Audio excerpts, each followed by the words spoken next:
Haklısın. Yarım euroyu vereceğiz. Jana 15 euronu verişimiz gerek. Biz onlara ödüyoruz. Biz hazır koçurda uşularga Bir defa. Töylep jatabız bir jolu. Ama çok verimli olduğunu gördüm. Men şu uçurda ayva göp bergeni bunu sortu gördüm. Satın aldık. Satıp aldık. Dolayısıyla bu yeni sortlarıyla gitmen gerekiyor.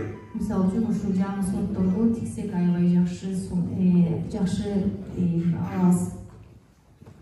Ve özellikle Amerika'da yeni sortlar da var.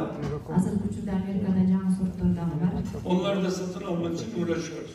Азыркы учурда ошолорду дагы ээси болуш үчүн чуркап жатабыз. Beni dinlediğiniz için Meni укканыңыздар hepinize ayrı үчүн ayrı teşekkür ederim. бардыгыңыздарга рахмат айта кетем. En büyük teşekkürü Tarım Bakanlığı'na Эң чоң рахматты тарымдагы ve иштеген bizi sizlerle tanışan Fidan Global'a çok teşekkür ediyorum. бизди сиздер менен тааныштырган Fidan Global'га чоң рахмат айта кетем. Ayrıca sunumlarını yapan hanımefendiye de saygılar sunuyorum. Bayanга дагы чоң рахматымды айта кетейин. Arzu ederseniz soruları sorun. Суроолоруңуздар болсо биз анан алайбыз болжоктор.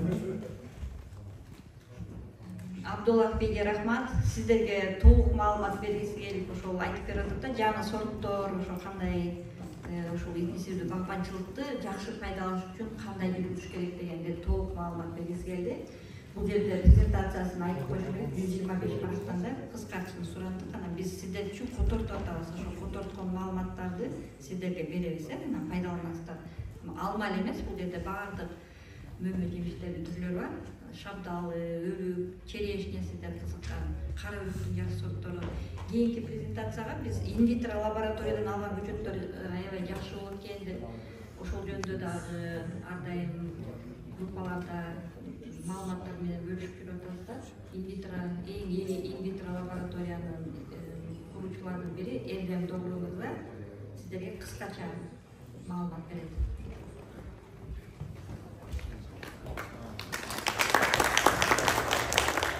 Selamünaleyküm.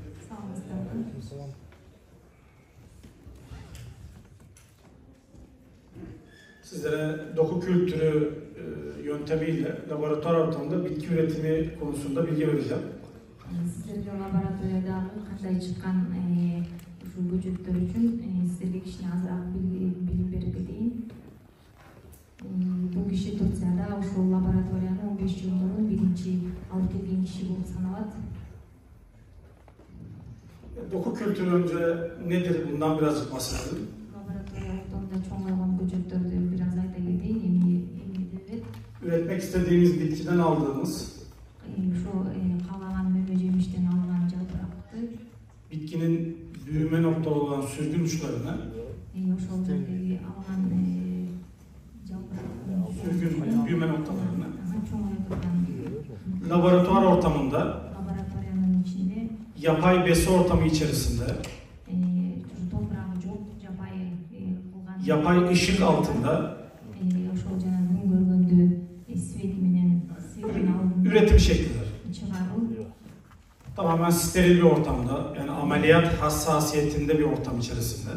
мисалы ала келсек ошол жанагы больницада эдил болгон таза жерде Hastalıklardan uzaklaştırılmış, оорулары жок таза оорулардан алыстаткан herhangi bir virüs, bakteri, mantar bu gibi etkenlerin olmadığı